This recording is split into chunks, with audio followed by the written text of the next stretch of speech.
अगर ये इंसान भारत का प्राइम मिनिस्टर बनता है तो भारत में सचमुच अच्छे दिन आएंगे। ये इंसान है रतन टाटा जी। आज इनकी कहानी हम लोग शेयर करने वाले हैं। मैं आपका बिजनेस कोच स्नेहल कामले।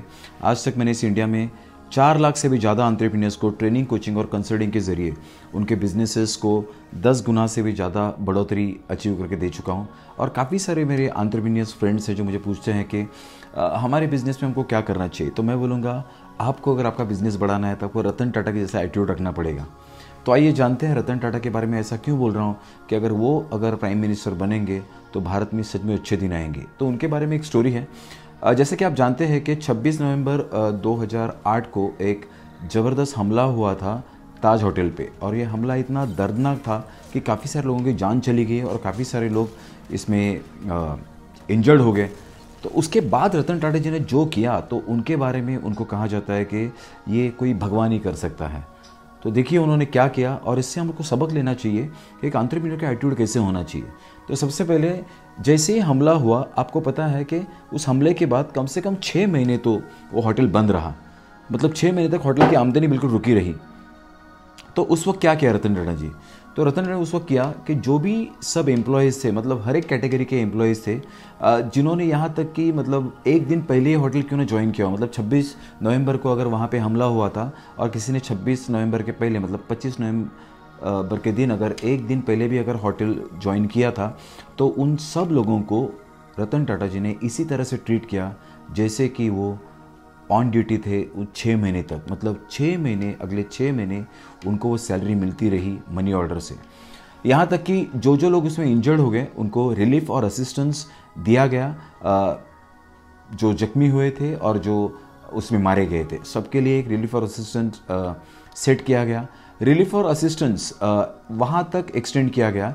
मतलब जो लोग रेलवे स्टेशंस पे मर गए थे, वहाँ पे जख्मी हुए थे, या सराउंडिंग एरियाज़ में, यहाँ तक कि पाव भाजी वेंडर्स या पान शॉप ओनर्स, उनको भी इंक्लूड किया गया, उनको भी मुआवजा दिया गया। यहाँ तक कि होटल बंद रहा तो सबकी सैलरीज मैंने आपको पहले ही बता दिया, मनी ऑर्डर से उनके घर पे मिल गई। किसी को भी वहाँ तक आना नहीं पड़ा। इनफैक्ट काफ़ी सारे लोग उसके बाद तो हमले के बाद सदमे में थे, तो उसके लिए एक साइकेट्रिक सेल इस्टेब्लिश किया गया जो Tata institute of social sciences से कोलैबोरेशन में किया गया, ताकि उन सबको एक मेडिकल और मानसिक तौर पर एक उपचार की सुविधा दी गई ताकि उस सदमे से वो लोग बाहर आ पाएँ। उसके बाद जो भी लोग उस हमले में शिकार हुए थे या जिनने हमला खुद की आंखों से देखा था, वो एक तरह से एंग्जाइटी में थे। सो कॉन्स्टेंटली वो हमेशा डर में रहते थे। तो उसके लिए एक साइकोलॉजिकल हेल्प प्रोवाइड की गई ताकि वो लोग जल्दी जल्दी उसमें से बाहर आ जाए। एम्प्लॉय आउटरीच सेंटर्स यहाँ तक इस्टेब्लिश किए गए। उनको food, water, sanitation, first aid, counselling जो दे सकते थे वो रतन टाटा जी ने उस दिन प्रोवाइड किया था। इनफैक्ट 1600 एम्प्लॉयज़, मतलब 1600 एम्प्लॉयज़ इस सुविधा के अंदर कवर किए जा चुके थे। हर एक एम्प्लॉई को एक मेंटोर दिया गया ताकि उसके कुछ भी प्रॉब्लम हो जाए तो एक सिंगल विंडो सिस्टम, मतलब वो एक ही मेंटोर होगा जो उनको हेल्प करेगा। जो भी उनको हेल्प चाहिए, फाइनेंशियल हेल्प या मानसिक तरीके की हेल्प, उसके लिए एक मेंटोर को उन्होंने पर पर्सन एक मेंटोर को अपॉइंट किया गया था। रतन टाटा पर्सनली हर एक फैमिलीज़ को विज़िट करने गए थे जिनके कोई रिलेटिव जो एम्प्लॉई थे। तो करीबन 80 एम्प्लॉयज़ कवर किए जा चुके थे, जहाँ पे रतन टाटा जी खुद उनके घर वालों को मिलने गए थे, उनके फैमिली से मिलने गए थे और उनको एक तरह से कंडोलेंस करने गए थे। तो बहुत सारे लोग ऐसे थे कि जिनके ऊपर फैमिली डिपेंडेंट थी। बहुत सारे एम्प्लॉई ऐसे थे टाटा के जिनके ऊपर फैमिली डिपेंडेंट थी। तो इसके लिए जो भी इंजर्ड हुए थे, वो अगर उनके गांव में कोई रिश्तेदार थे तो वहाँ पे उनको मुंबई लाया गया और इनफैक्ट एरोप्लेन से लाया गया ताकि फ़ास्ट वो आ सके। और यहाँ पे मुंबई में उनको रहने की सुविधा की थी। मुंबई में एक 5 स्टार होटल, प्रेसिडेंट होटल है, वहाँ पे 3 हफ्ते तक उनके रिश्तेदार या उनके घर वालों के रहने की सुविधा रतन टाटा जी ने की थी, वो भी मुफ्त में। रतन टाटा खुद फैमिलीज़ और उनके डिपेंडेंट्स को पूछ रहे थे कि एज अ ओनर मैं आपके लिए और क्या करना चाहिए, मतलब मेरे से बन रहा है वो तो मैं सब कुछ कर रहा हूँ, पर अगर आपकी कोई ख्वाहिश है तो बता दीजिए, मैं वो सब करने को तैयार हूँ। उनको तकलीफ़ ना हो, उनको वो सब फाइनेंशियल हेल्प मिले, इसके लिए रतन टाटा जी ने 20 दिन के अंदर अंदर एक नया ट्रस्ट इस्टेब्लिश किया। नॉर्मली एक ट्रस्ट इस्टेब्लिश होने को बहुत टाइम लगता है, पर ताकि उनको एक रिलीफ फटाफट मिल सके, इसके लिए रतन टाटा जी ने 20 दिन के अंदर एक ट्रस्ट इस्टेब्लिश किया था। सबसे अहम बात तो ये थी कि जो लोग मतलब रेलवे के एम्प्लॉयज़ से, मतलब जिनको टाटा से कोई संबंध नहीं था, जो रेलवे के एम्प्लॉयज़ थे, पुलिस के स्टाफ थे, या रास्ते पर चलने वाले जो इंसान थे जो टाटा होटल के आजू बाजू में चल रहे थे, जिनका टाटा ग्रुप से कोई संबंध नहीं था, यहाँ तक उनको भी रतन टाटा जी ने कॉम्पेंसेशन दिया। और कॉम्पेंसेशन था 10,000 रुपये महीना, मतलब 6 महीने तक उनको भी कॉम्पेंसेशन दिया गया।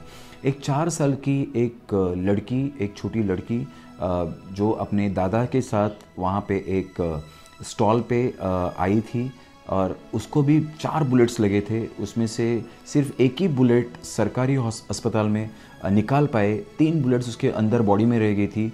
रतन टाटा जी को जैसे ही पता चला, उस लड़की को इमीडिएटली बॉम्बे हॉस्पिटल में एडमिट किया गया, और उसके ऊपर कई सारे लाख रुपए, काफ़ी लाख रुपए उसके ऊपर स्पेंड किए गए ताकि उसको रिकवर किया जा सके।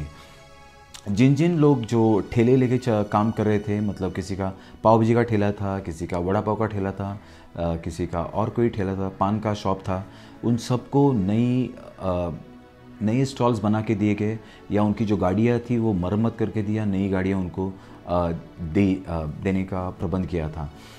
टाटा ने उन सब की रिस्पॉन्सिबिलिटी, जो मर गए थे उनके सब बच्चों के एजुकेशन की रिस्पॉन्सिबिलिटी रतन टाटा ने खुद ली है। मतलब एक तरह से उनके लिए वो भगवान बन गए, उनके पिता बन गए।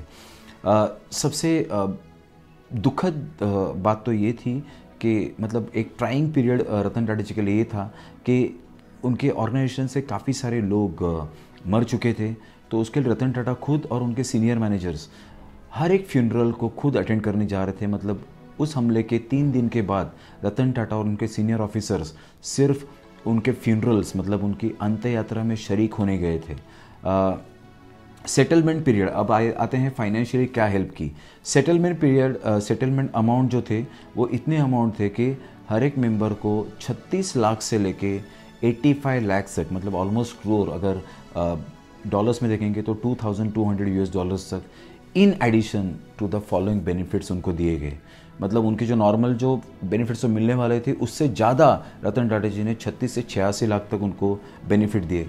यहाँ तक कि जो मर गए थे उनके घर वालों को, जो उनके ऊपर डिपेंडेंट थे, उनको लाइफ टाइम, जो भी इंसान मर गया था उसकी जो भी लास्ट सैलरी थी, वो लास्ट सैलरी लाइफ टाइम तक हर महीने उनके घर वालों को मिलेगी, इस तरह से प्रबंध किया गया। पूरी रिस्पॉन्सिबिलिटी उनके बच्चों की एजुकेशन की रतन टाटा ने खुद ली। यहाँ तक कि लाइफ टाइम मेडिकल का जो भी उनका खर्चा था वो रतन टाटा के ग्रुप ऑफ कंपनीज उठाने वाले हैं। So full medical facility for the whole family और उनके dependents for the rest of the life, मतलब पूरी ज़िंदगी भर रतन टाटा जी ने उनका खर्चा लिया। यहाँ तक कि जो भी एम्प्लॉयज़ ने कोई कर्जे लिए थे वो सब कर्जे, मतलब ऑल लोन्स एंड एडवांसेस, ये सब को रतन टाटा जी ने माफ़ कर दिया, और हर एक को लाइफ टाइम के लिए काउंसलर्स भी अपॉइंट कर दिए। इतना सब रतन टाटा जी ने किया। ये इंसान अगर प्राइम मिनिस्टर बन जाएगा तो सोचो क्या करेगा इंडिया के बारे में। अगर आप सचमुच एक बढ़िया कंपनी बना सकते हैं तो ऐसा दिल रखिए, एक बड़े दिल वाला इंसान रतन टाटा सीखने के लिए, रतन टाटा से हम बहुत कुछ सीख सकते हैं। अगर ये वीडियो आपको अच्छा लगा होगा तो प्लीज़ लाइक कीजिए, कमेंट में बताइए आप रतन टाटा जी के बारे में क्या सोचते हैं, और क्या सचमुच आप उनको अगला प्राइम मिनिस्टर देखना चाहेंगे। ये वीडियो ज़्यादा से ज़्यादा उन एंटरप्रेन्योर के पास पहुँचाइए जिनको पता चले कि एक एंटरप्रेन्योर कैसा होता है, एक बिजनेसमैन कैसा होता है, एक सर्विस देने का एटीट्यूड एक बिजनेसमैन का कैसा होता है, वहाँ तक पहुँचाइए। मैं अगले वीडियो में ऐसे ही ज़बरदस्त स्टोरी लेकर आऊँगा। ये वीडियो देखने के लिए बहुत बहुत धन्यवाद। अगले वीडियो में बहुत सारे स्टोरीज शेयर करूँगा। स्नेहल नीति हिंदी चैनल सब्सक्राइब करना ना भूलिए। फिर मिलेंगे। जय हिंद, जय भारत।